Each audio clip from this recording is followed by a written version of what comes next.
Hey gang, David Gupple, Thinker Farmer here. I'm at Local Cooling Farms. I'm not working here as a full-time job position, but I'm essentially here doing some contract work part-time. Right now, my dad is we're having some health issues, and I'm looking at some different opportunities. Really not in a rush, and anyway, so I'm here working part-time and really being there for family. So anyway, they've got a Local Cooling Farms has a pretty small beef herd, and they essentially buy in animals and then finish them out over the season. And this area you're looking at here, it looks like a lot of weeds, but realize it was essentially grown up in blackberry thickets and brush previously. What I'm doing here is helping build fence, and here with I'll introduce him shortly, here with a fellow steward from Polyface. He came the year after I did to Polyface, Ben Dillon, and helping put in perimeter and then also interior fencing. And I'm gonna give a kind of a there's two sides to every story, right? So what Local Cooling Farms, what Grant Estrada is the one that runs it. He's the production guy. What they do for their perimeter fence, and there's several reasons they do it, is they use, they went ahead, they used high tensile and put 5-strand in, energized 4 of the strands, and then the bottom strand is a ground, essentially if a dog tries to come through, he'll get lit up. And put T-posts in every, the spacing varies depending on the elevation and such. On really flat level ground, it'd be as much as 30 feet. Anyway, if you know Greg Judy, and I'm a former Greg Judy graduate, so I'm very sympathetic to essentially using no T-posts, especially not for your high tensile electrified fences. And so going to give a different perspective on that today, just briefly. I'm a big proponent of using timeless or fiberglass. Grant's perspective here was that he'll potentially, the fence may not always be hot. He might even change to barbed wire or something else down the line. The availability, it's perimeter fence, right? So he could potentially put net fence or other things down the line instead. And timeless fence is not really available or easy to access where he's at. There's a high shipping cost to buy it in. And Grant's, he's gone full-time with the farm, so affording to put in timeless fence for everything would cost a lot. Fiberglass is really hard to source. T-posts are really cost-effective.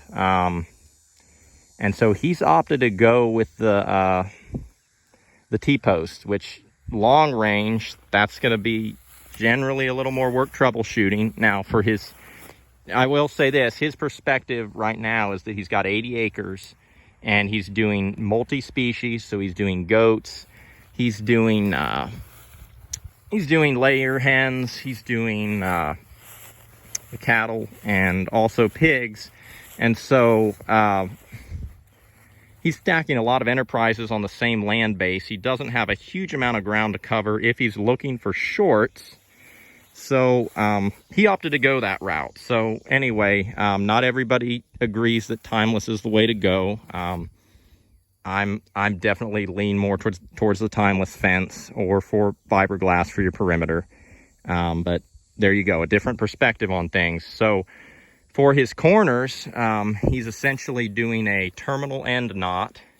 It's what you see right here. And you can look up the terminal end knot. I'm not going to be able to show in this video how to do it, but you can probably find a YouTube video of how to do that. And then he's just using these end strainers.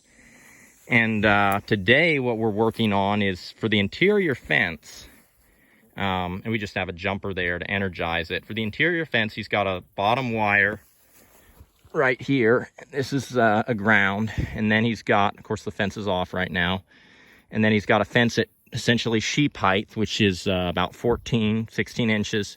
He's got goats, so goat and sheep height is pretty close. And then he's got his top wire and that's cattle height. And so he's putting in a 3-strand interior fence because he's done some 1-strand stuff, and the goats end up going under the cattle fence, and he uses net fence to help keep the goats in for some things, but right now he's generally giving them the whole paddock. And anyway, he used timeless fence, but the timeless, he used the 4.5 foot timeless, the 1.5 inch. So these timeless posts are short. They're ideal for short interior fences. The cost on them is really low. Putting T-posts in in this case, the cost difference, it's way better for him to go with a 4.5 timeless. And when he has net fence in here for chickens and it leans up against it, it doesn't short out. So we were putting in timeless fence today for his interior, and I'll just kind of show you how we did it. We essentially 3 strands. The posts are spaced 25 to 30 feet. The ground was a pretty straight run, probably 200-ish yards or more.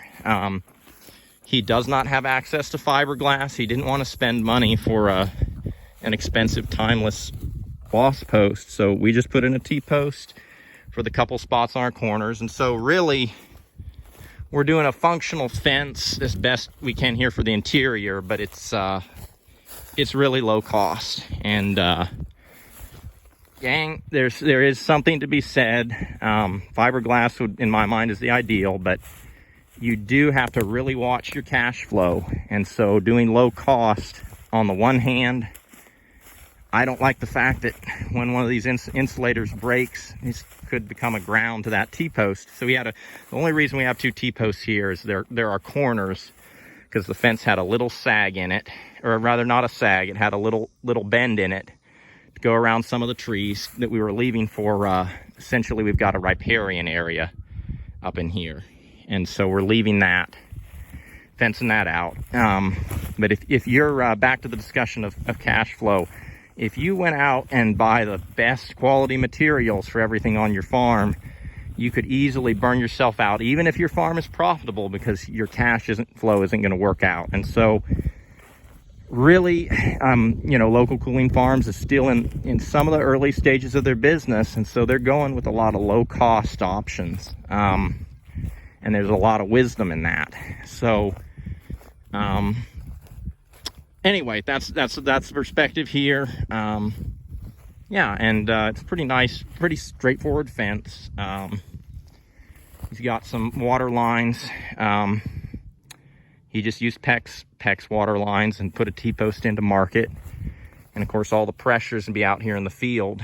One other thing I did want to mention is that, let me see if I can get I'm not really close to a section of what this property looked like before. You got to realize we're looking at grass here, and we're also looking at a lot of weeds. Previously, this was all grown up in brush, blackberries, and other things. And so we've seen a lot of progress here, or Grant has, in the last few years, turning it from essentially being originally a crop field, and a lot of it was just that. It was grown up trees, blackberry thickets, turned the goats into it, made some, bush hogged an area for them to graze in, let them eat it down, heavy impact, and then slowly transitioned it over to where you're dealing with some grasses coming in and other things. So really here, kind of doing part-time work. It's close to home, and this is helping Grant get his grazing system more streamlined, doing interior and et cetera fencing. Anyway, that's kind of it. What I wanted to share for now. Do want you to introduce you to my fencing partner here. This is Ben Dillon. Say hello, Ben. Howdy. We've been working together the last few days on some projects, and like I said, he's from Polyface, and he was a steward. What year were you there, Ben? Last year. Okay, yeah. And anyway, yeah, we were working together on the fence, getting things done. Anyway, one thing I might have mentioned before, this is a perfect example here.